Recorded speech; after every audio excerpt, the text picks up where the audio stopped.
Hoje eu tô aqui com um cara que me inspira em 3 áreas da minha vida. Eu não sei se ele sabe disso, mas ele acaba me inspirando de certa maneira. Todas as vezes que a gente conversa, tem ali algum tipo de troca, de reunião, eu acabo edificando uma área da minha vida, seja na parte pessoal, profissional, espiritual. E eu vejo no teu coração uma coisa muito boa. Quando eu falei do episódio, eu falei pra ele, né, eu acho que hoje vai ser muito massa, a gente vai conseguir gerar de fato um transbordo. Eu creio que os nossos pilares, eles se parecem bastante na parte profissional, independente da área de atuação. Mas o que rege, o que mantém, eles se unificam, tá? E aí na minha colinha, eu coloquei aqui algumas coisas que eu acho que vai ser importante na apresentação para que vocês entendam quem ele é, tá? Ele é marido da Larissa, não é isso? Isso. Pai do Tomás, médico endoscopista do aparelho digestivo. Perfeito. É isso? É isso mesmo. Perfeito. Estou aqui com o Matheus. Matheus, seja muito bem-vindo, tá no nosso Decisão Muda Destino. É uma honra estar aqui contigo. Obrigado, Léo. Obrigado a todo mundo aí que está escutando a gente. Acho que para mim é um prazer e é uma coisa totalmente nova. Eu tava falando aqui pro Léo que é a primeira vez que eu estou participando de uma entrevista, de um podcast. Então, é tudo muito novo, mas ao mesmo tempo é um prazer estar aqui conversando com você, sabe? Trocar essa ideia, passar um pouquinho da minha vida, da minha experiência, da nossa experiência. A gente aqui, eu acho que vai partilhar muita coisa que talvez as pessoas queiram ouvir ou até faça parte de alguma maneira do que elas precisam ouvir. Sim. Mas é isso, é um prazer muito grande. Como você disse aí, tô casado com a minha esposa, meu filho tá a caminho, tá chegando daqui a um mês aí mais ou menos. Daqui a um mês. A um mês. E aí, realmente, o destino vai mudar, viu? O destino vai mudar. A coisa vai ficar nova e para melhor, com certeza. Boa, muito bom. O spoiler aqui no final, a gente sempre deixa ali uma deixa para um novo episódio. Então, isso daí a gente já sabe que vai ter essas novas histórias. E pra gente poder desenhar eu gosto sempre de começar perguntando ao nosso convidado, né? Qual foi a grande decisão, qual foi a decisão ali de fato, independente, às vezes até pequena essa decisão, mas que acabou mudando o teu destino, né? Tá, perguntinha capciosa, assim. Eu acho que eu já vi até... Eu te acompanho, né? Você sabe disso. E já vi até alguns outros pedaços de outros episódios aqui do pessoal. E teve algumas pessoas que acho que vão dar a mesma resposta que eu, assim. Eu acho que teve várias decisões ao longo ali da minha vida que eu percebo que mudaram o destino. Eu até gosto, aqui abrindo um pouquinho, eu gosto desse título de decisão mudar destino, porque dá a ideia justamente do que a gente acredita de liberdade, né? Não existe um destino certo. Sim. Existem as decisões que vão mudando o que eu chamo de destino. Então, no final das contas, a minha vida tá na minha mão, né? Verdade. Tá no meu controle das coisas. Eu preciso tomar posse disso e aos poucos ir percebendo como eu decido bem, qual é a forma de decidir bem. E eu acho que teve várias pequenas decisões, mas com certeza uma das coisas, já que a gente está aqui também para falar da minha parte profissional, acho que com certeza uma das decisões mais importantes da minha vida foi a minha decisão de sair da minha cidade, de sair do meu estado de origem para fazer minha formação. Não só pela formação em si, mas pela experiência de vida que aquilo me trouxe, né? Sim. De estar morando num lugar diferente, tá convivendo com pessoas que não eram do meu convívio, saindo um pouco daquela proteção e daquele conforto da família, passar por uma experiência tanto física, né, tanto financeira, diferente daquilo que eu estava acostumado, e aquilo ali com certeza moldou uma nova versão do Matheus. Acredito que para melhor, mas também deixou algumas marcas. A gente sabe, não tem como a gente ir para uma guerra sem a gente não voltar com algumas cicatrizes, algumas feridas aí. Mas, como toda guerra, quando você volta dela, você traz muito aprendizado, você traz muita experiência. E eu acho que foi isso. Acho que essa é uma mudança muito marcante, dentre outras menores que foram acontecendo aí desde a minha juventude, da minha infância, e até mesmo até hoje continuam acontecendo. E essa decisão, né, que acabou mudando todo o teu destino, você falou que muito apegado ali ao local, né, que você foi criado, enfim, que você nasceu, no caso, em Maceió? Sim. Maceió, né? Na verdade, eu nasci em São Caetano do Sul, durante a formação de residência do meu pai. São Paulo, né? São Paulo, ali no ABC, no interior, né? E com 2 anos e meio eu voltei, mas a minha família sempre foi toda daqui. Então eu digo que eu sou daqui, Entendi. Só nasci um pouquinho fora e voltei. Entendi. E aí, nesse momento, você tinha a opção de fazer a faculdade aqui, de fazer a sua formação aqui, né? Uhum. E optou por sair, né? Sim. Como é que foi essa trajetória? Como é que foi o caminho até que você batesse o martelo de que não, eu vou deixar isso daqui na minha cidade, vou buscar o quê, quando, como é que foi esse... Perfeito. Acho que olhar para trás é legal, porque aí você vai... Eu vou tentando, raciocinando aqui quais foram os fatores que me fizeram tomar essa decisão. Porque imagina que, assim, no teu caso foi sair do teu estado, da tua cidade. Sim. De outra pessoa vai ser talvez sair de um plantão ou de um convênio. Vai ser sair de uma empresa. Uhum. Enfim, vão ter N situações, só que acaba que os bastidores, os fatores, que é esse que é o objetivo, o que é que tá por trás daquela decisão, né? Porque quando você toma uma decisão e chega em algum resultado, ela é muito bacana, acaba sendo inspiradora, mas como é que eu transbordo na vida de outra pessoa? Como é que eu ajudo ela a tomar a decisão, a desenhar um plano, a ter uma coragem? É o que acontece ali, né? É o background, né? Porque às vezes a pessoa fala, não, pra você é fácil por quê? Não, cara, foi difícil. E aí é justamente isso. Como é que foi esse... Bom, então, contextualizando o Matheus daquela época ali, Tá. Eu vinha numa crescente de estudo, assim, eu confesso que eu sempre fui, eu me considero pelo menos assim, sempre um aluno que estudava bem, regular, estudei em bons colégios, graças a Deus, meus pais sempre priorizaram muito a minha educação. Então, fiz uma boa trajetória ali de escola, entrei para o curso de medicina, que na época era um curso, até hoje ainda é um curso muito desafiador para você entrar, no sentido de que você tem que abdicar de algumas coisas, você tem que focar de alguma maneira. Mas o bom é que nessa fase eu passei tanto pela fase do colégio, como também do cursinho pré-vestibular. E é legal você hoje eu agradeço por ter passado por essas duas experiências, ou seja, não ter passado de primeira, não fui aquele aluno que saiu do colégio e já entrou na faculdade, eu ainda fiz um ano ali de cursinho, então eu consegui ver os cenários, a vida das pessoas que estavam ali, por exemplo, no pré-vestibular, né? Então você vê pessoas ali que estão tentando há 5, 6 anos, 7 anos e não perdem o foco, e não perdem a vontade. Então acho que como experiência de vida aquilo foi muito importante para mim, eu assisti aquilo e me inspirar também em muitas pessoas que estavam ali. Durante a faculdade, eu entro na faculdade ainda muito na dúvida, e aqui me permitam um parêntese nessa decisão da medicina, porque na época que eu estava indo para vestibular, eu gosto muito de contar essa história para os meus amigos. Eu estava numa dúvida tremenda do que eu queria fazer. Não sabia se eu queria medicina mesmo. E aí eu estava ali na dúvida, vou fazer direito, vou fazer medicina, vou fazer um teste vocacional. Meus pais pegaram ali um psicólogo, vai lá com ele. Só que, meu irmão, claro que eu não vou dizer que a você que eu enganei o psicólogo, mas... Assim, eu respondia tudo enviesado, querendo mostrar que eu gostava das duas coisas, e no final eu disse, Matheus, eu acho que qualquer coisa que você fizer, você vai ser bem. E aí eu disse, meu irmão, o que é que eu faço com essa informação aqui? Eu queria saber o que é que eu fazia, pô. Então, no final das contas, eu acabei prestando, na época dava pra você, o Enem permitia essa opção de você colocar primeira e segunda escolha, então eu botei ali medicina e botei direito. E por uma influência aí de um professor de matemática meu, ele disse, Matheus, você tem jeito para engenharia, agora você devia fazer o ITA. Aí eu disse, rapaz, o ITA. E aí eu comecei a fazer umas questões, e aquela coisa, o professor, quando ele quer iludir, ele consegue, né? E ele me botava umas questões, eu acho que fáceis, e eu ia acertando, e disse, rapaz, eu acho que eu tenho jeito com essa prova. Sou demais. E aí eu disse, mas, meu irmão, para eu trocar a medicina por uma engenharia, tem que ser uma engenharia muito louca, velho. Eu vou fazer a engenharia aeroespacial. E aí eu coloquei lá... E a história cômica é que meus pais me levaram para fazer essa prova em Recife, ela não acontece aqui em Maceió. E aí, quando eu entrei na sala, primeiro que só tinha cearense e japonês. E eu olhava pro meu lado e disse, meu irmão, essa não é a minha galera, entendeu? E aí, quando começou a prova, Leonardo, eu não tô brincando, tinha um cara na carteira do meu lado que tava escrevendo com as duas mãos, velho. Com uma mão ele fazia cálculos e com a outra ele desenhava gráfico. Aí, quando eu olhei essa cena, eu disse, isso aqui não é pra mim. E foi essa única experiência, esse foi o mais perto do ITA que eu cheguei.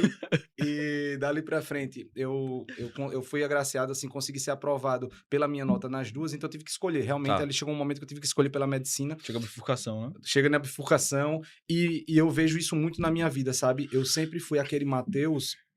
E aqui fica até uma análise minha retrospectiva. Eu tinha dificuldade de tomar algumas decisões com antecedência. De planejar. Certo. Eu vou aqui, vou analisar esses parâmetros, vou pesar isso aqui, isso e tomar uma decisão. Eu era muito de deixar a coisa me levar para a beira do abismo, sabe? Eu quero chegar naquele ponto onde eu não tenho escapatória, porque aí meio que a decisão, ela quase que é tomada sem a minha vontade. Tá. Isso é até um pouquinho de crítica à minha maneira de deixar... É um tipo de procrastinação, talvez. Sim. Mas eu olho pra trás e digo, caramba, eu podia ter pensado um pouquinho melhor, podia ter... Mas é como se aquilo ali fosse realmente desconfortável e eu fugisse daquele desconforto. Então, acaba que a decisão pela medicina foi puramente assim, a medicina é mais difícil de passar, então eu vou fazer medicina, porque se eu não gostar, é mais fácil de eu voltar pro direito. Tá, beleza. Mas aí acaba que eu entro, eu vou me encantando pelo curso, eu vou gostando realmente daquilo.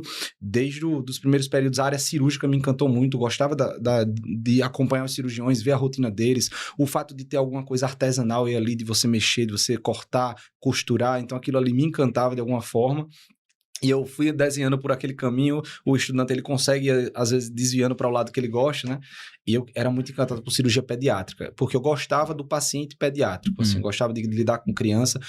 Você sente, às vezes, que a criança tem um trato bom com você. Eu era uma pessoa que me dava bem com os pacientes na hora de examinar. Não, com os pais era uma coisa mais difícil, mas com a criança... Os pediatras falam isso. Cara, mais difícil do que a criança são os pais. São os pais, pô. Isso é a mais pura verdade. Fica a mensagem aí para os pais. Ajudem os pediatras. Ajudem os pediatras de vocês, pô. Mas a cirurgia pediátrica me encantava bastante. Eu sempre falava isso para meus colegas. Então, neste momento da decisão da residência médica, a cabeça do Matheus é: vou fazer cirurgia pediátrica. E o desenho de todo profissional médico é: vamos fazer uma residência num local que tenha um bom volume cirúrgico, assim, que você opere bastante, porque isso é importante. Pega experiência, né? Pegar experiência. Mas, e aí vem o fator, existe vou chamar de uma crença, mas até uma recomendação muito forte na nossa área, que deixa a gente com receio nessa hora, que é tipo assim: caramba, eu sou de Maceió, eu fiz a minha formação aqui em Alagoas, e eu quero, de alguma maneira, eu quero trabalhar aqui. Esse aqui é o meu lugar. Sim. Eu não, pelo menos naquela época, eu não pensava. Tem pessoas que desde essa época, não, vou tentar minha vida, vou ver para onde a minha vida vai me levar, eu posso ir para São Paulo, eu posso ir para fora, mas a minha cabeça não, a minha cabeça era: quero trabalhar aqui, quero estar perto da minha família. Aquele momento ali, fazendo um outro paralelo da minha vida, eu estava começando um relacionamento com a minha atual esposa, né? Tinha acabado de conhecer Larissa, tinha um ano na verdade, não. Eu comecei a namorar com ela, finalizando a minha faculdade. E tínhamos meses de namoro e eu tava gostando bastante dela e eu ficava preocupado: caramba, sair agora nesse momento do namoro, é melhor talvez ficar por aqui. E tinha essa preocupação, enfim, voltando, de você não sair da sua terra para você ficar conhecido, para as pessoas lhe conhecerem, para o mercado não saber quem é você, e ao mesmo tempo, quando você acabar aquela residência, você voltar e trabalhar. Então tinha essa preocupação. Mas mesmo assim, todo mundo que queria cirurgia tentava pelo menos prova em São Paulo. Então, fui tentar a prova, fiz prova em São Paulo, fiz em Minas Gerais, fiz no Paraná. Caramba! Foi. Viajei a alguns lugares, pensando principalmente na cirurgia pediátrica. Porque se eu estivesse pensando só na cirurgia, talvez eu fizesse só São Paulo. Entendi. Mas eu conheci alguns serviços de excelência nesses outros estados, então acabei... Referências, né? Isso, acabei prestando prova para lá também. Mais ou menos naquela mesma cabeça do Ita, né? Eu só troco Maceió se for um hospital bom. Tá. Se for uma coisa assim, imperdível, vamos dizer assim, né? Tu sempre colocou assim na balança decisões na hora de tomar? É tipo assim, cara, eu já tenho isso daqui. Então, eu só vou se for um outro nível ali pra evoluir.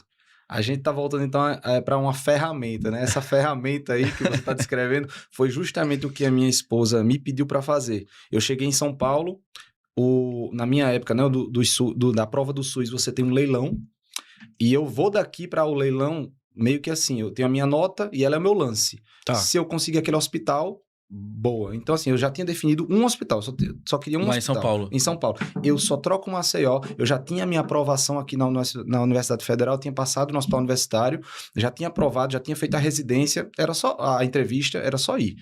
E aí eu vou para São Paulo e disse: Larissa, eu só troco isso por esse hospital aqui de São Paulo, Hospital Santa Marcelina de São Paulo. Aí tá bom. Ela disse: Matheus, só o seguinte, bota num papel, trace uma linha que coloque de um lado as vantagens de você ficar em Maceió e no outro lado as vantagens de você ir para São Paulo. Que eu acho que é justamente o que você estava pensando aí, né? É, porque assim, você falou... só vou se for para esse lugar, só vou, então eu tenho que balancear o motivo de ir para lá, né? Meio. E eu acho aí, Léo, que retrospectivamente pensando, foi a primeira vez que eu fiz uma análise de decisão. Massa. Uma primeira vez assim. Já começou a mudança daí. Já começou talvez a mudança daí. Só que, meu irmão, a lista para ficar em Maceió era imensa.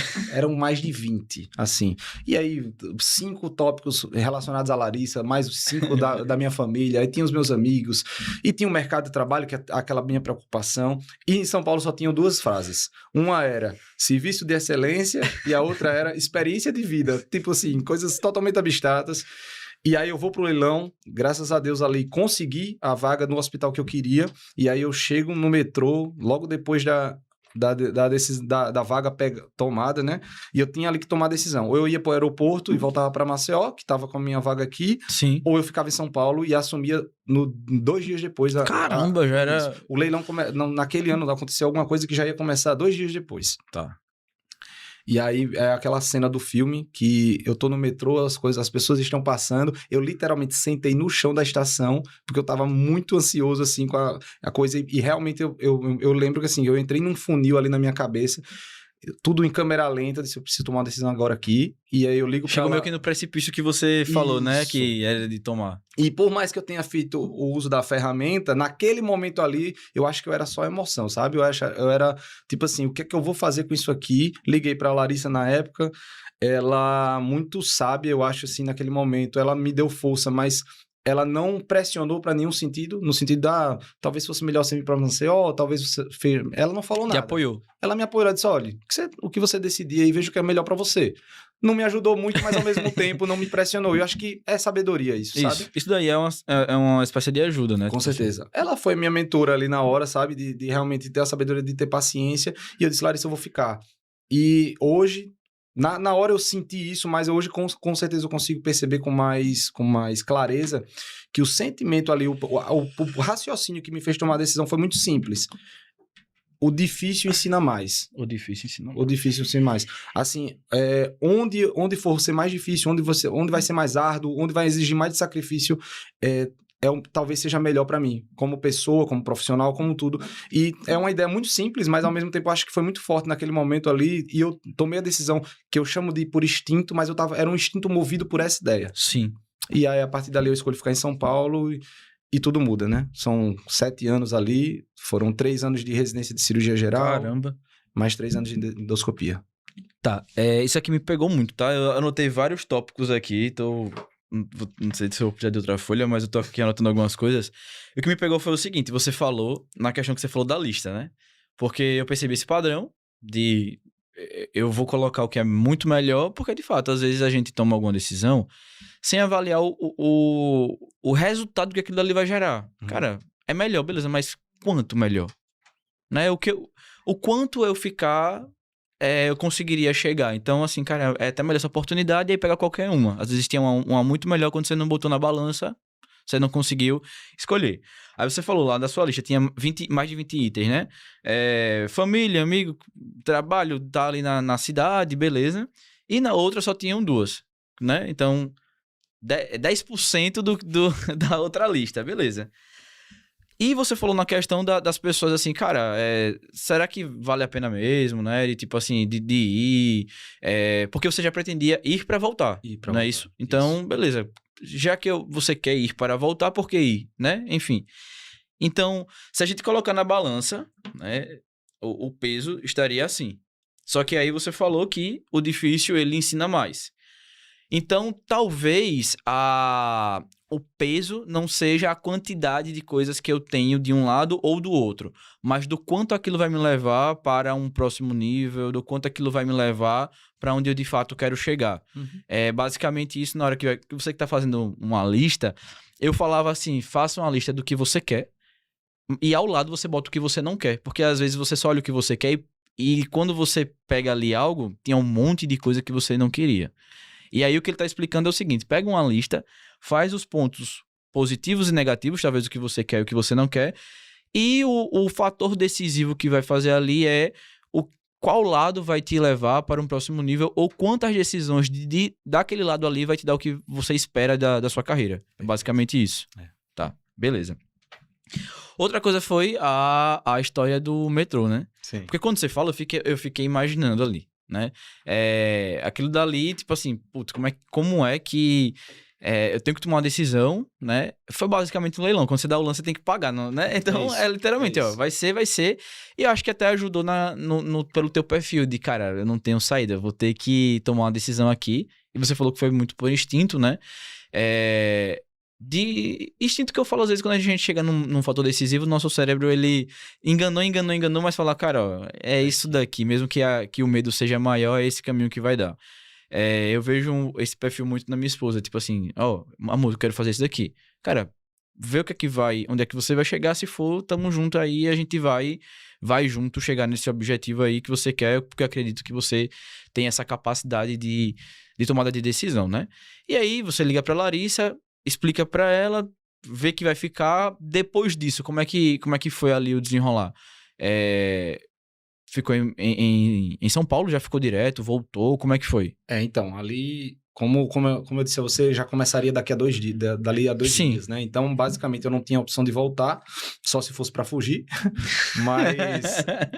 então, eu decidi ficar. Meus pais já, naquele momento, foram para São Paulo me ajudar, conseguir apartamento, conseguir toda a estrutura, e Larissa, alguns dias depois, não sei exatamente quantos dias depois, mas também ela já comprou o voo e foi para lá para garantir o namorado dela, né? Mas acho que foi muito importante, sabe? Tanto a presença da minha família quanto da própria Larissa ali nessa construção inicial para eu me sentir seguro na decisão que eu tinha tomado. Então, esses dias que vieram logo depois, assim, foram muito importantes para eu acho que assimilar a decisão que eu tinha tomado, certo. Porque, querendo ou não, tinha sido um pouco instintiva a coisa, eu ainda estava muito emocionado na questão de o que é que eu vou fazer aqui, será que é isso mesmo? Então, eles irem para lá me deu essa calma, né? Essa segurança. Estão comigo, né? Exatamente. Tem condições, dá para fazer, mas, cara... No momento em que eu entrei no hospital, foi assim... É uma experiência realmente de serviço militar. Eu acho que para quem nunca passou por isso, ou para, por exemplo, eu não sou médico, mas eu já passei por uma experiência como serviço militar, é muito parecido no sentido que de uma hora para outra você é exigido fisicamente e mentalmente de uma maneira que você nunca foi naquele momento. Pelo menos eu tô para mim, né? Acho que tem muitas pessoas que têm uma história de vida que às vezes a vida mesmo cobra elas mais cedo. Mas até aquele momento eu tinha uma vida muito... Vamos lá, usar entre aspas aqui, normal, né? Ali não, ali era tipo uma rotina árdua, acordar 3h30 da manhã, ir para o hospital, evoluir 40, 50 pacientes, enquanto você opera e volta e chega em casa 11 horas, meia-noite para dormir, acordar 2h30, 3 horas da manhã de novo. Então isso, na primeira semana, eu estava dizendo, meu Deus, que legal, eu estou vivendo meu sonho, mas na segunda semana, enfim, você disse, caramba, o que é isso aqui? Chega o peso, né? Chega o peso do cansaço, chega o peso da rotina. Os meus pais, assim, eu morava numa região, era na zona leste de São Paulo, né? Não é uma região muito frequentada de São Paulo e até um pouco, às vezes, tem pessoas que acreditam que lá é um pouco perigoso. Então, meus pais ficavam nervosos, assim, à distância. Caramba, ele tá lá.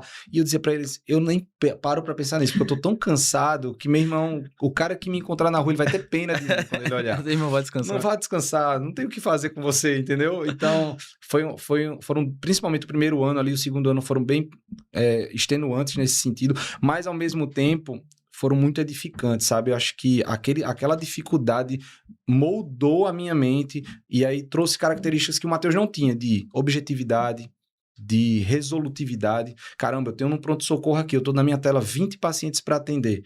Eu preciso ser resolutivo. Entendeu? Ao mesmo tempo, eu preciso dar uma resposta para esse paciente.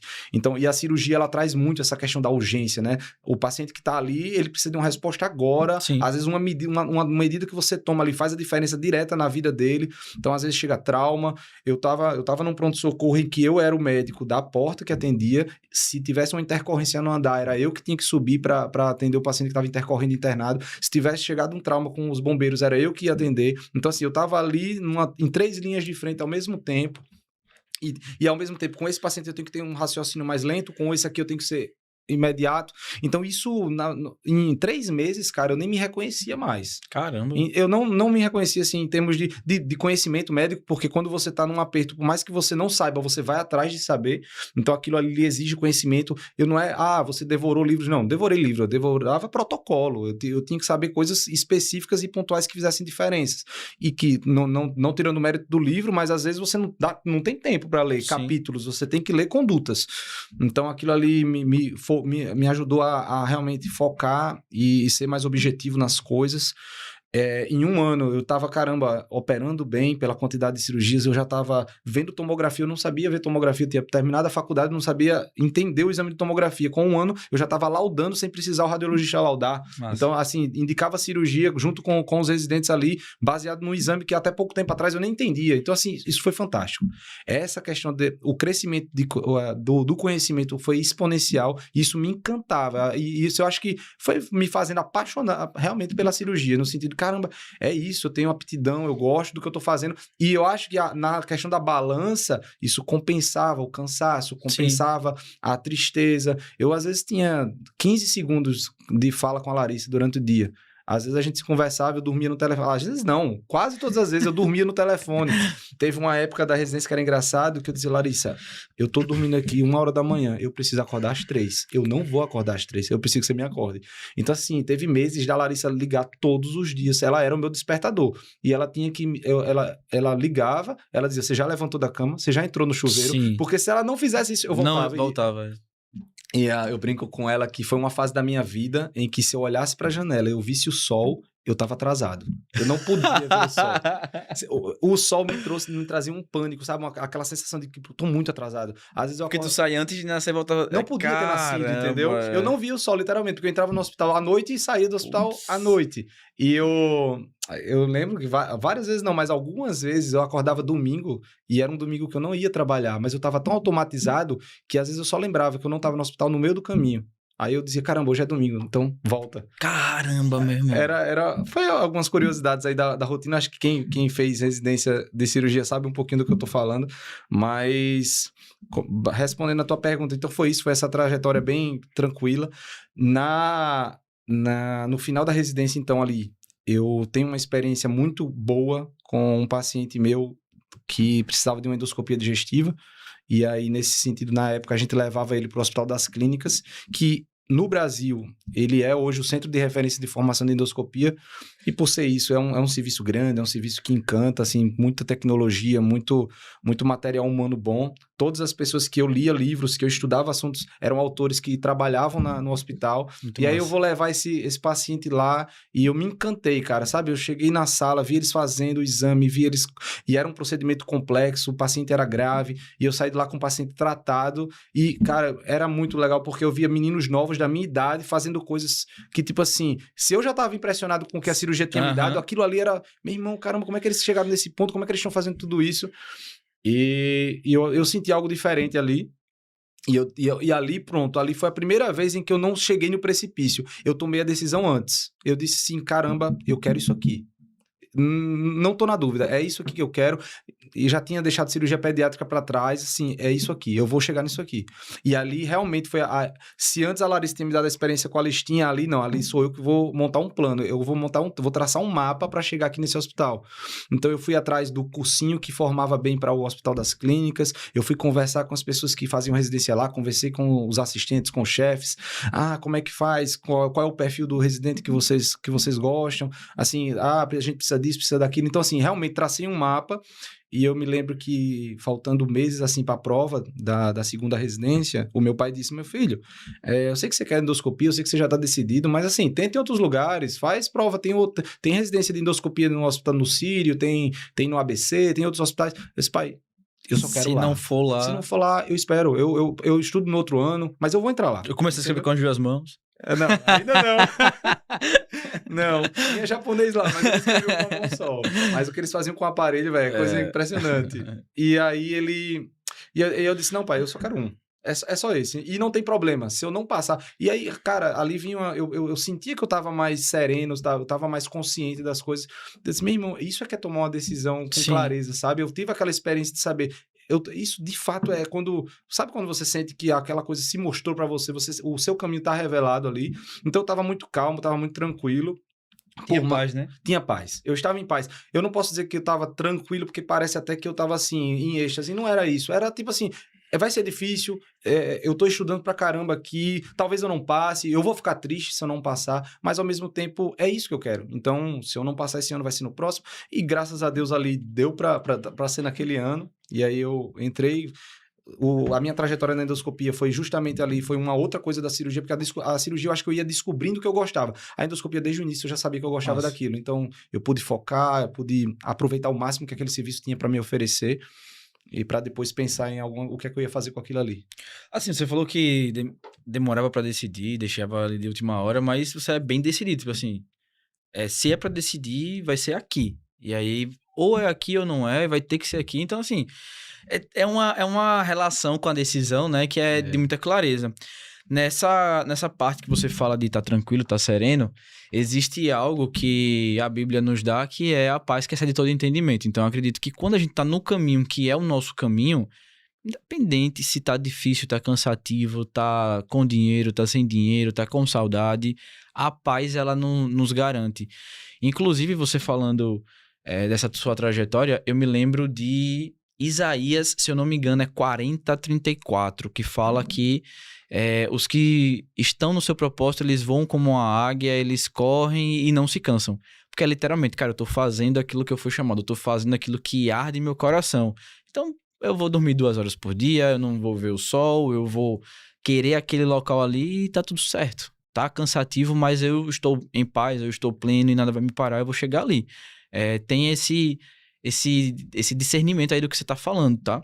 Agora, uma coisa que você tava falando, eu até anotei aqui, é que São Paulo já lhe dava uma expectativa de algo diferente, né? De um próximo nível ali e tal. E pelo que eu percebi, acabou lhe surpreendendo. Talvez eu acho que você imaginava que seria, sei lá, de 0 a 10 seria 8, 9, foi 10, 11, 12, alguma coisa nesse sentido. E que acabou, assim, aumentando muito o teu currículo. Eu já ouvi de outros médicos assim, cara, você tá com o Matheus, né? Matheus, cara, é incrível, é referência e tal. Então, essa parte técnica, eu acho que isso daí, né, somou, multiplicou bastante. Mas mais do que isso, por tudo que você falou durante a tua a trajetória ali até então, mudou muito a tua maneira de ser, né? De agir, de pensar, que talvez, imagina... aqui demorava para tomar uma decisão, lá tinha que tomar e era rápido, assertiva, e é isso, e eu preciso, não tenho tempo para errar, para pensar, eu tenho que ser assertivo, né? Então isso acaba ajudando muito. E em 3 meses acelerou bastante, né, as coisas. O que é que você enxerga que São Paulo acabou te mudando? Não necessariamente na parte profissional, isso daí eu acredito que foi uma consequência, talvez, do que você foi buscar lá. Você foi buscar exatamente isso, esse próximo lado profissional. Mas o que é que mudou em quem você era, no seu jeito de enxergar, no seu jeito de decidir, no seu jeito de agir? Você tem essa clareza ali do que ficou lá em São Paulo e que você trouxe para cá? Caramba, pergunta da pega. Me permita só uma observação. Diante de tudo isso que a gente está conversando aqui, eu vou chegar na resposta da tua pergunta, é que às vezes eu gosto muito de podcast, né? Eu escuto muito isso aqui, esses tipos de conversa, até gosto de me colocar no lugar do entrevistado, entender sobre o que ele está falando. Sim. Mas às vezes a gente corre o risco de criar regras ou caminhos perfeitos e trajetórias que vão ser exemplo para todo mundo. E assim, eu gosto muito de ressaltar aqui que não é o fato de o cara que vai para São Paulo tem uma trajetória de sucesso, endoscopia ou cirurgia só serve se você fizer, e tipo assim, não é mesmo isso. Eu trabalhei e convivi com colegas tanto daqui quanto de São Paulo, quanto de outros lugares do Brasil e do mundo que tiveram trajetórias brilhantes dentro, às vezes, do próprio estado deles, dentro da própria cidade, e hoje fazem um trabalho magnífico nesses lugares. Mas, assim, quando eu falo de São Paulo, quando eu falo da endoscopia, quando eu falo da cirurgia, é o impacto que aquele teve na minha vida especificamente, sabe? Na minha personalidade, na minha maneira, e que talvez...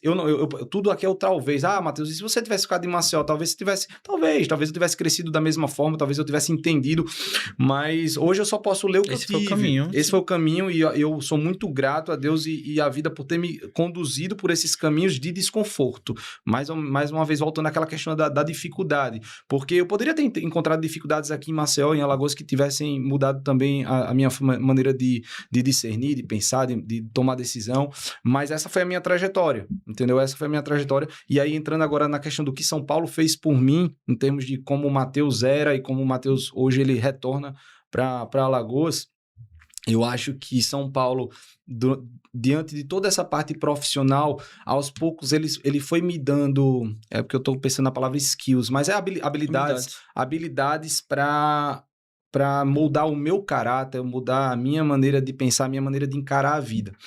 E eu digo isso porque ele me mostrou da maneira mais difícil que ele podia mostrar, que era através de um burnout. Acho que eu estava ali mais ou menos no meu 2º ano de residência de endoscopia, e era uma rotina em que eu tinha acabado de casar com Larissa, e a gente toma essa decisão de casar durante a residência, que vamos dizer assim, eu não falando aqui de certo ou errado, mas eu tive colegas que disseram, não, Matheus, casar não é agora não, casar você casa depois que acabar a residência, quando você tem uma vida mais estável, mais tranquila, sem tanta rotina pesada, e de fato, talvez ali, ele estava preocupado mesmo comigo. Sim, é um cuidado. Mas existia uma vontade muito forte em mim e da Larissa de estar junto, a gente já estava à distância. Veja, eu cheguei em São Paulo completando 1 ano de namoro. Sim. Então era bem recente, a gente aguentou uma pandemia aí, foram 3 anos à distância, então já estava naquele ponto que a gente disse, bicho, vamos se juntar, se tiver que passar aperto, vamos passar aperto juntos. Então essa foi mais ou menos a decisão. Eu já tô tendo que acordar 3 da manhã o que é pra isso, lhe acordar. Né? Mas tomar essa decisão de casar durante a residência me trouxe uma dificuldade que foi o seguinte, eu tenho uma casa para manter. Sim. Eu tenho uma família agora aqui com Larissa e ao mesmo tempo eu sou residente. Então de segunda a sexta eu tô dentro de um hospital trabalhando e ganhando a minha bolsa. E eu tenho que no final de semana me virar para manter isso aqui. Então, eu estava realmente trabalhando todos os dias. Eu tinha, num mês de 30 dias, eu tinha um dia livre. Um dia. Caramba. Que era o dia que a gente, às vezes, saía para um restaurante, a gente fazia um passeio. Mas, assim, isso ao longo do tempo foi me cansando fisicamente, mentalmente. Então, ali por volta do 2º, 3º ano, eu comecei a ficar mais deprimido, mais triste, mais cansado. Então, eu chegava no hospital para trabalhar e eu queria voltar. Eu dizia, Larissa, eu acabei de chegar e eu quero voltar para casa. E, mais uma vez, isso contrasta totalmente com aquilo que eu estava falando, que a endoscopia me encantava, que eu chegava e fazia o que eu amava, de fato. E eu estava vendo realmente aquele filme colorido começar a ficar preto e branco, sabe? De você não ver graça nas coisas. E aí, mais uma vez, vem a providência, assim, vem Deus para mostrar algumas pessoas no seu caminho, sabe? E eu fui entrando em contato ali, conhecendo algumas pessoas que enxergavam no trabalho, na tua vida ali laboral, né, nas todas as coisas, um caminho também de você encontrar a sua paz, encontrar realmente como você viver a sua espiritualidade. E aí vem a importância também da espiritualidade em quem nós somos, né? Sim. Tipo assim, nós não somos só o que nós fazemos braçalmente, né? Nem o que eu penso, nem o que eu estudo. Existe um componente de espiritualidade que eu acho que alinha tudo isso, né? Que dá um contorno e dá uma harmonia para quem nós somos. Certo? Então, naquele momento eu estava desbalanceado, eu estava desarmônico, vamos dizer assim, e eles disseram, não, Matheus, mas você pode, no seu trabalho, naquilo que você faz, encontrar um sentido, encontrar uma razão de ajudar o outro. Porque, assim, eu sempre fui um jovem envolvido com as atividades de caridade, envolvidos com atividades, por exemplo, da igreja aqui na minha cidade, e eu, querendo ou não, naquela época, eu não tinha nada disso, Eu tinha a missa que eu ia aos domingos e só. E aquilo me preenchia, mas não preenchia o suficiente, sabe? E eu precisava de um ambiente e assim, eu disse, não, então vai ser no meu trabalho, vai ser com o meu paciente, então vai ser ali no dia a dia, vai ser com meus funcionários, porque às vezes eu falava em servir, a gente fala muito em amar o próximo, em ajudar o próximo, mas que próximo é esse? É o próximo que só precisa de uma sopa que você vai lá e alimenta ele na rua? Mas eu não tinha tempo para aquilo. O que eu tinha tempo era... As pessoas que eu consigo tocar. É o meu paciente. Então, é aquele paciente que chegou ali com dificuldade, com um problema e que eu preciso resolver aquele problema. E o meu exame vai durar 15 minutos com ele, mas é os 15 minutos que eu preciso. Então, eu vou ali... eu preciso muito ser paciente. Você estava citando a palavra, né? A Bíblia, ela pede pra gente ser paciente, pra gente ser manso e humilde. Beleza, mas como é que eu tô tratando o enfermeiro que tá aqui do meu lado? Como é que eu trato o residente que trabalha junto comigo? Como é que eu trato o meu chefe? Então, assim, todos os dias eu tinha a oportunidade de crescer espiritualmente em todas essas áreas e eu não aproveitava, porque eu estava focado no trabalho que tinha que ser feito e aquilo ali gerava um cansaço. Então, quando o trabalho começou a se tornar não o objetivo, mas o meio... Sim. De eu moldar quem eu sou, de eu realizar tudo aquilo que eu acho que eu fui feito para ser, eu acho que eu fui me acalmando, eu fui me tornando mais sereno, fui encontrando sentido, e aquilo ali foi tratando aquilo que eu chamava de burnout, né? Foi me dando mais uma vez, foi me revigorando.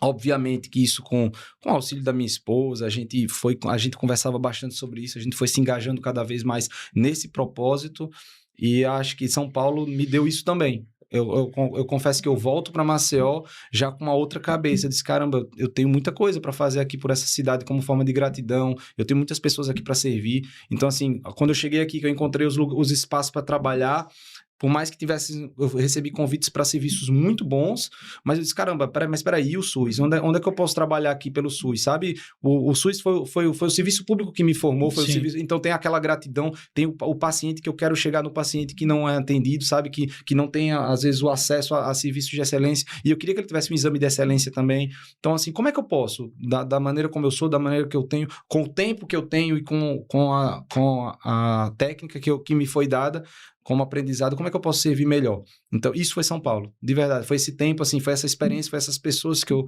conversei e aquilo que foi aos poucos acontecendo entre mim que fizeram essa mudança. Eu vejo que São Paulo tem alguma coisa espiritual ali muito, muito forte, assim. É um mover que tem ali naquela cidade, mesmo com todo o lado negativo que tem, que a gente sabe que, enfim, né? Por ser uma grande cidade tem esses dois lados, mas tem alguma coisa diferente lá. Todas as vezes que eu vou lá, eu consigo ter algum nível de espiritualidade, alguma experiência que, putz, caramba, lá em Maceió eu nunca tinha tido isso, né? Eu acho que é uma cidade grande, né? Então São Paulo tem... Acho que eu costumo dizer que São Paulo tem de tudo. Tem de tudo. Literalmente. E aí, realmente, o que você procura e o que você tá... Você vai encontrar. Você vai encontrar. É verdade. É tudo que você procura. Porque tem gente que vai lá e não tem isso não, mas eu achei outra coisa. Eu botei aqui em ordem 3 coisas e uma observação da observação. Beleza. Que você fez a questão da observação de que, assim, pra mim foi desse jeito, muito difícil, mas não necessariamente vai ser difícil pra todo mundo.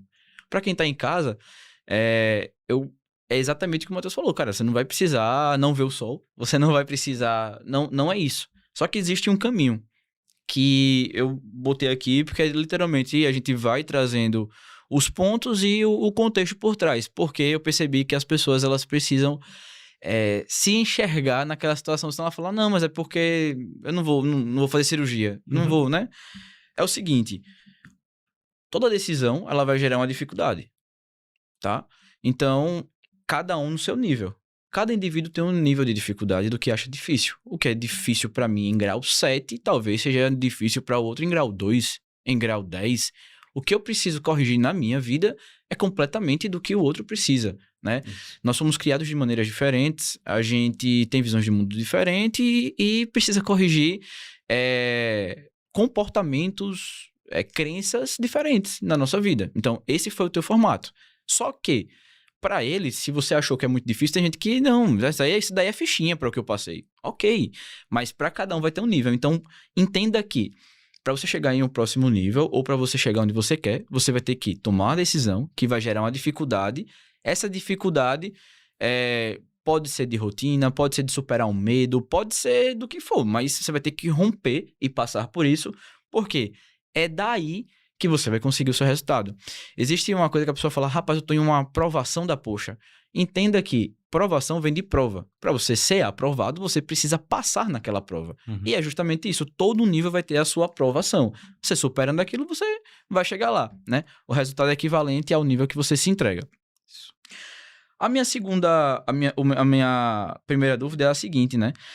Até botei aqui que quando as pessoas falam que namoro à distância não funciona, né? Cara, ficou distante, já era, não vai funcionar, né? Pra você foi justamente o contrário, pelo que eu percebi, né?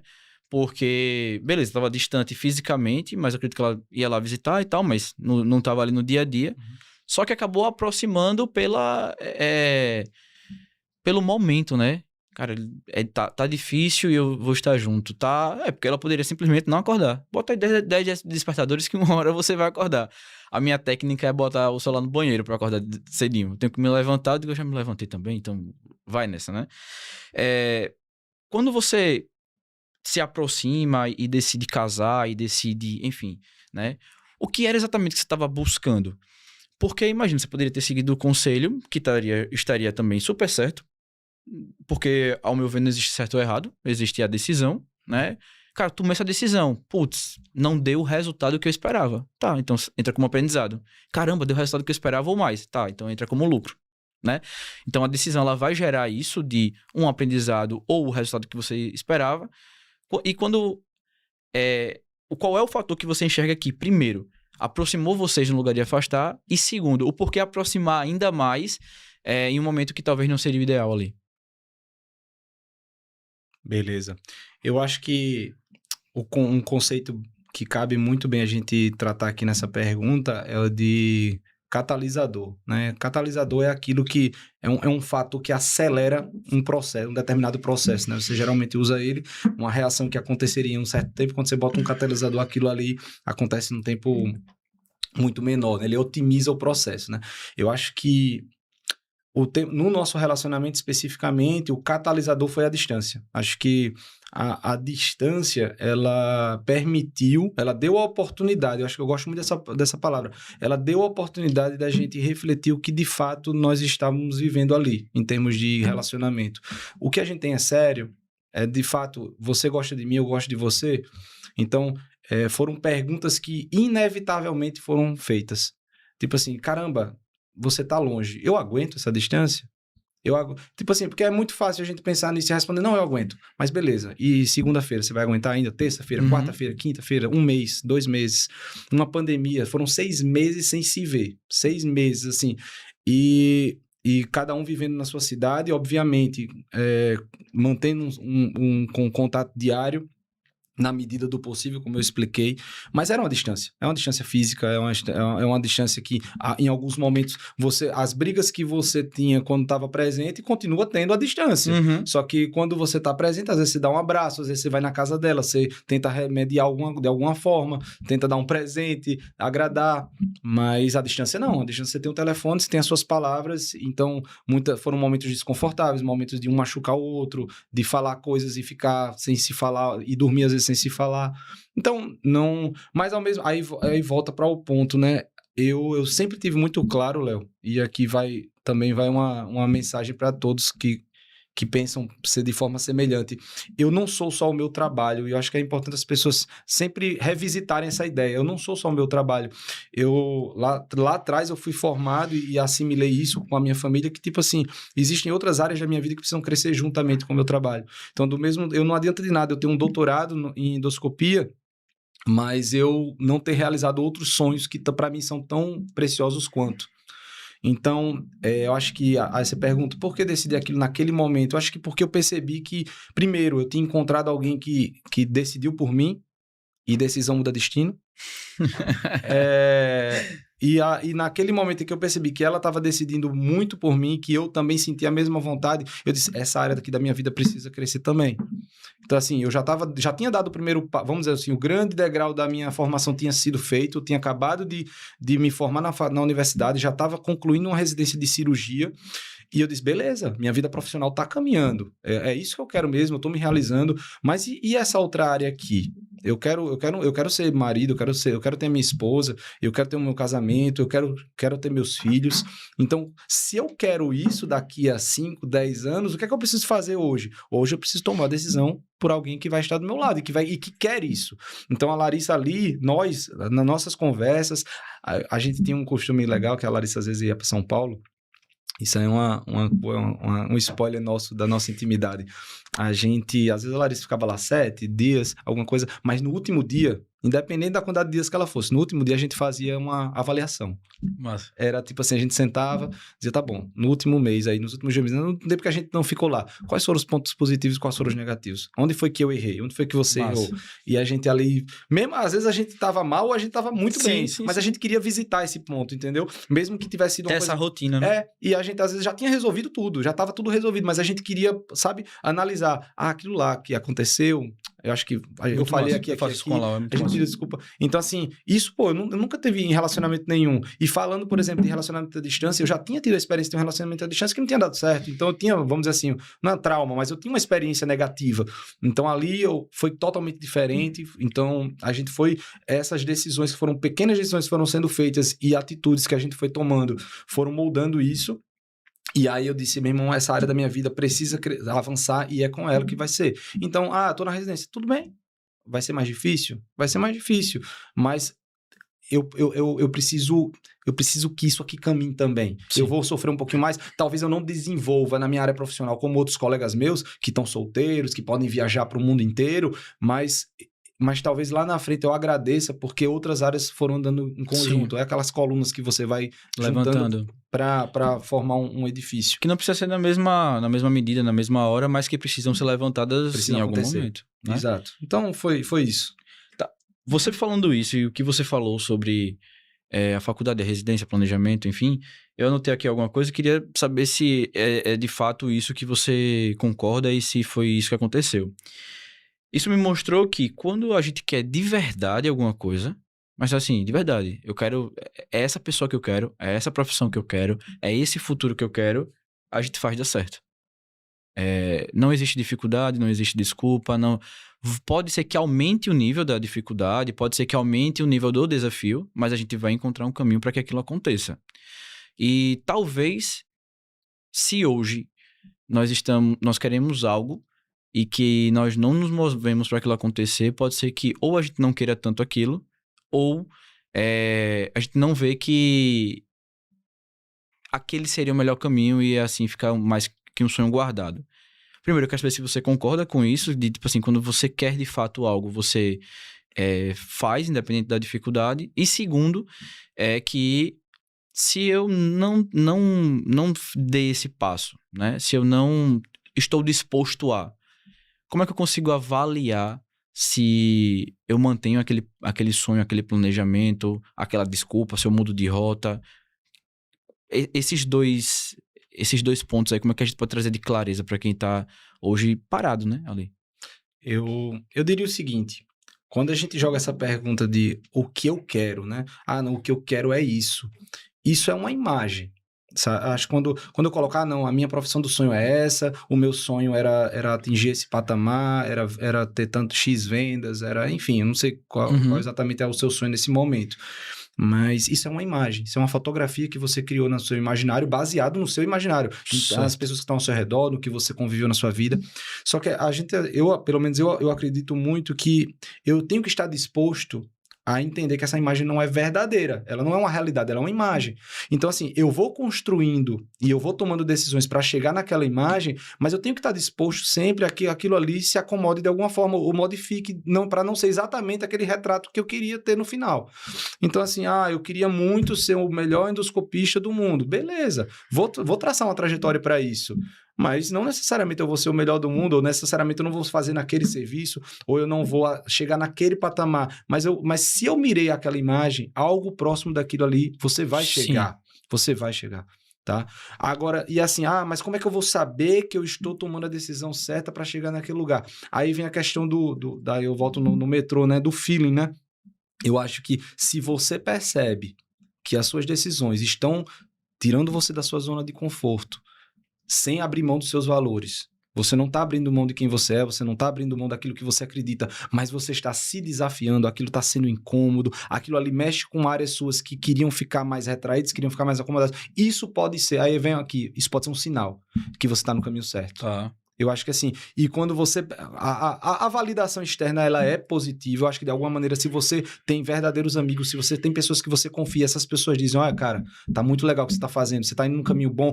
E orientadores, mentores, é importante a gente buscar essas pessoas de referência. E se elas validam também esse processo, eu acho que isso é um outro bom termômetro. Então eu diria assim, você sentir que você tá se transformando e que você tá vencendo coisas acomodadas dentro de você, aquelas engrenagens que estavam enferrujadas estão começando a rodar, isso é um bom parâmetro.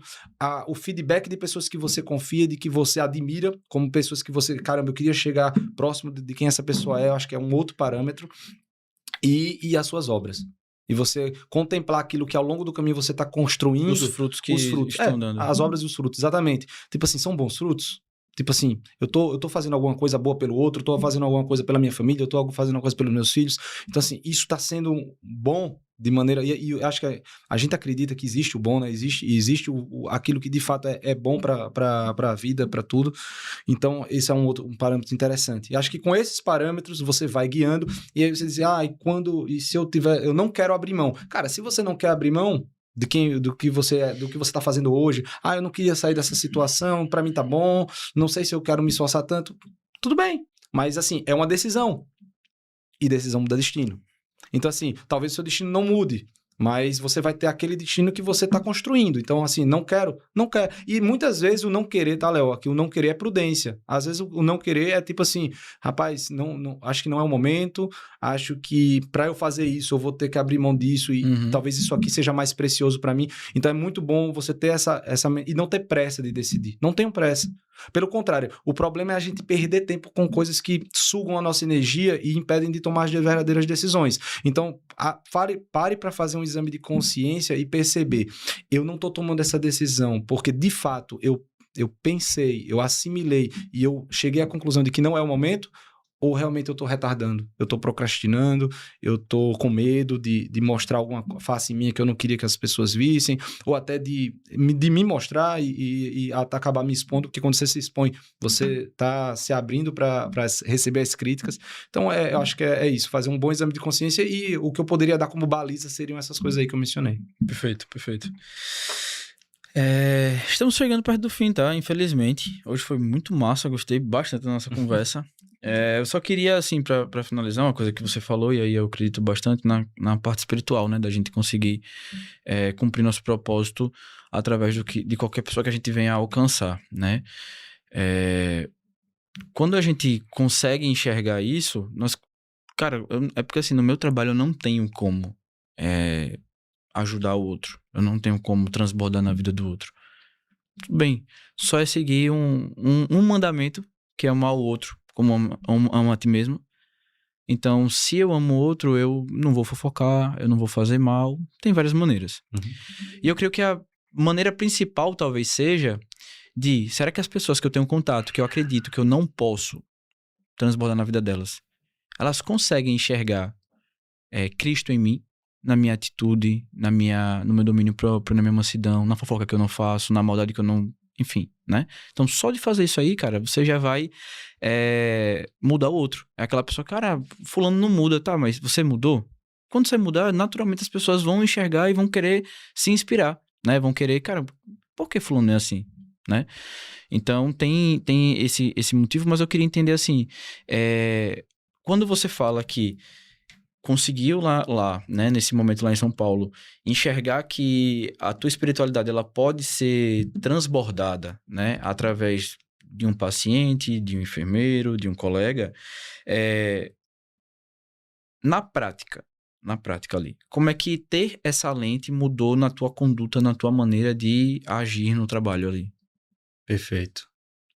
Eu acho que, voltando só no início do que você fala, né, de mostrar a face de Cristo e tudo mais, que querendo ou não, acho que a gente compartilha aqui, que é a nossa referência de homem, de personalidade, de mente de Deus. Então, assim, tem um livro que eu li há muito tempo atrás, eu gostava muito desses livrinhos pequenos de espiritualidade, que ele tá analisando a espiritualidade do monge. E aí ele tem um capítulo que ele fala sobre a importância da cela, né? Que é onde o monge fica durante o dia, dorme e tudo mais. E ele reflete que, assim, qual é a importância da cela? É porque a primeira coisa que o monge, ele acredita que ele está fazendo quando ele entra na cela é que ele está livrando o mundo do mal que tem nele. Então, assim, o primeiro ato de caridade, qual é? É eu livrar o mundo dos males que existem dentro de mim. Então, acho que, de certa forma, a gente precisa entender que nós temos coisas boas e nós temos coisas ruins, tá? Não é só dias bons e dias ruins, são realmente... Eu posso estar num dia excelente, mas eu fazer coisas muito ruins. Eu posso prejudicar pessoas, eu posso tomar más decisões, eu posso impactar de maneira negativa na vida das pessoas, mesmo para mim sendo um dia ótimo. Tive um ótimo dia. Ou proposital ou não. Exato. Então, assim, o resultado não tá muito no como eu me senti, mas eu olhar para as minhas atitudes, o meu trabalho e dizer, foi um bom trabalho? Por mais que eu tenha sido fantástico, eu me senti muito bem, saí tranquilo, saí em paz, mas o que eu fiz foi bom? Então, de certa forma, a gente primeiro ter essa noção de que somos capazes de fazer coisas muito boas e, ao mesmo tempo, de fazer coisas ruins. E entendendo isso, eu começo a perceber que eu preciso ser vigilante com cada atitude minha.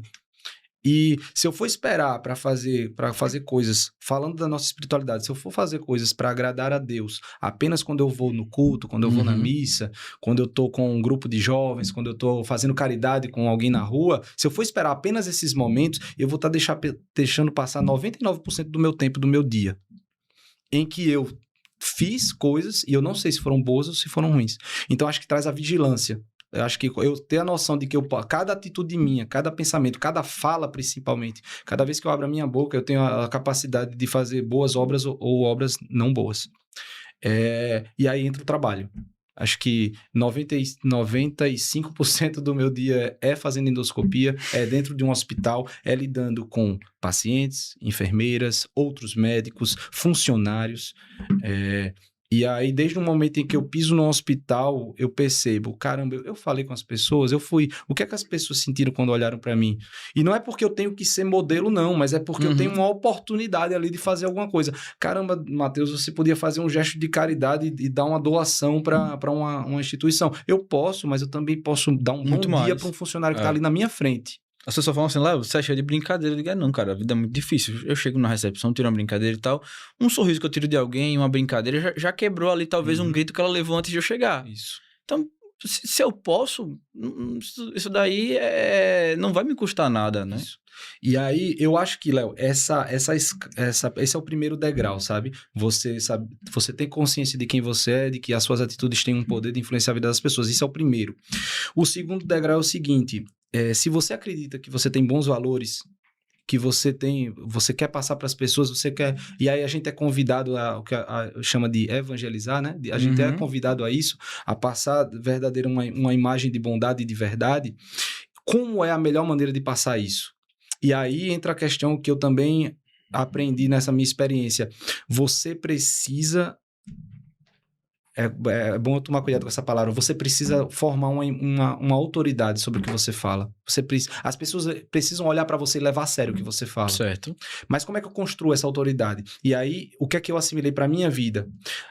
O trabalho, a pessoa tem que olhar para o que eu faço e através do que eu faço, ela dizer, caramba, esse cara é tão bom com endoscopia, ele é tão bom médico, que talvez o que ele fala sobre outras coisas tenha validade também. Então, assim, se eu em algum momento preciso dar uma palavra sobre a vida da pessoa, a pessoa não vai levar só a sério porque eu falei uma palavra bonita ou porque a frase eu tirei de um lugar interessante. Não, é porque ela percebe aquilo na minha vida. É coerência. Ele estuda para o que ele fala, ele não fala qualquer coisa, ele não faz qualquer coisa. O que ele faz tem base científica, o que ele faz, ele buscou conhecer os melhores lugares. Então, quando ele fala de outras coisas, aquilo também tem base, aquilo também vem de boas referências. Então, assim... Mais uma vez, eu tenho que buscar ser a pessoa mais importante, tenho que buscar ter... Não é isso. É que você precisa levar a sério as coisas. E se você quer que as pessoas lhe levem a sério, você precisa buscar excelência em tudo que você faz. Então, eu tenho que ser um bom profissional. Então, eu li 300 livros de espiritualidade esse ano. Meu Deus do céu, eu estudei a espiritualidade dos monges beneditinos completa. Tá bom. E endoscopia, você estudou quanto? Quantos temas de emergência você estudou? Você está preparado para lidar com todos os sinais que podem chegar para você? Porque você não é monge, você não é padre, você não é pastor, você é médico. Então, assim, você tem que ser um bom médico. Você tem que estar pronto, tem que ter uma resposta na ponta da língua para o seu paciente. Você tem que ter uma conduta pronta para dizer para o enfermeiro. E ele tem que sentir essa segurança. Ele tem que sentir que ele está lidando com alguém que leva a sério aquilo que ele faz, com caridade, com humildade, com honestidade. Então, eu preciso muitas vezes... Eu ando com um ambiente médico que muitas vezes tem vaidades, tem pessoas ali que tomam decisões diferentes da maneira como eu tomo, e eu tenho que saber dialogar com essas pessoas, sabe? E eu não quero que elas me enxerguem como uma pessoa que tá ali dizendo verdades ou falando a minha... Não, pessoa que tá ali para compor, uma pessoa que tá ali para dar uma segunda opinião, para ajudar principalmente. Então, muitas vezes a endoscopia, ela é relação com outras especialidades. Eu vivo conversando com outras especialidades. Sim. Então, é muito, muito bom eu ter uma fala que a pessoa perceba que eu não tô ali para passar por cima da decisão dela, que eu tô ali para compor com ela, que a gente muitas vezes vai tomar uma decisão juntos. Olha, horas ela vai ser protagonista, horas eu vou ser protagonista. Então, acho que a espiritualidade está em tudo isso.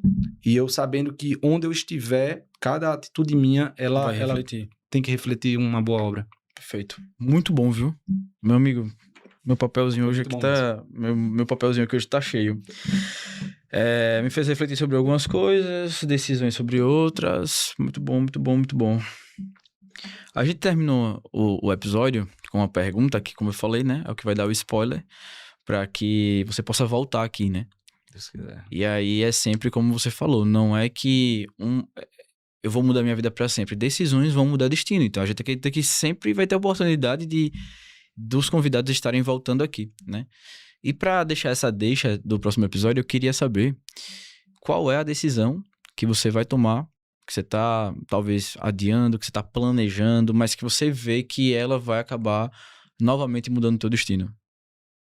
Cara, vou sair um pouquinho, eu confesso que eu vou sair da esfera profissional e vou para pessoal. Acho que eu tomei uma decisão algum tempo atrás, mas agora essa decisão está se concretizando, que é o nascimento do meu filho. Então, assim, hoje esse é o principal foco meu, 100%, de conhecer a paternidade, de saber para que caminhos ela vai me levar como pessoa, porque por mais que a gente às vezes, a gente sonha com isso, né? A gente se prepara, a gente acha que está se preparando, mas assim, a realidade vai se colocar ali. Uhum. Do mesmo jeito que o Matheus despencou no Santa Marcelina de Itaquera para fazer cirurgia, eu vou despencar numa manhã com meu filho ali no berço. Então, assim, esse é o confesso para você, quando eu consigo pensar em outra coisa a não ser isso, de desafio, de me provar, eu vou ter um outro ser humano ali para formar do zero, com a ajuda de Deus e da minha esposa, com certeza, da minha família, mas acho que é desafio bastante pro próximo episódio. É isso. E eu vou lhe dar um spoiler de que tem uma frase que é o seguinte: quando você for pai, você vai entender. É literalmente isso. Você não pode explicar o que for, ensinar o que for. Quando você vê que é completamente diferente. E vai te ajudar em todas as áreas. Estou ansioso por isso. Em todas as áreas você vai ser edificado. Espiritual, profissional, de decisão. É literalmente isso. Eu acho que vai dar um bom pano pra manga, porque tem algumas coisas profissionais que nós estamos encaminhando. E aí vem essa nova decisão que você tentou tomar lá atrás. Eu acho que vai casar muito bem ali para um próximo episódio você conseguir unir a parte pessoal, profissional, enfim, acho que vai dar um bom episódio, tá? Muito obrigado mais uma vez por ter aceitado o convite e, de certa maneira, ter, assim, aberto sua história e conseguido com ela transbordar na vida de outras pessoas. Se você já tem ouvido feedback das pessoas do que você tem ali, né? De certa maneira ajudado, transbordado, enfim, eu acho que quem assiste esse podcast vai dar esse mesmo feedback para você, vai falar o quanto foi edificado. É para isso que surge esse projeto e que é literalmente o que eu acredito. E eu queria lhe agradecer por estar aqui hoje, tá? Para você que tá em casa e acompanhou até agora, cara, curte aqui no YouTube, se inscreve no nosso canal. E se você é essa pessoa, deixa aqui um comentário, mas caso assistindo lembrou de alguém, compartilha o link com ela e fala, assiste esse podcast aqui que eu acredito que ele vai lhe ajudar a tomar a decisão que vai mudar o teu destino, tá? Na próxima semana nós voltamos, mais um episódio, mais um convidado, mais decisões, mais planos de ação para que os destinos mudem. Muito obrigado pela audiência, fiquem com Deus e tchau, tchau.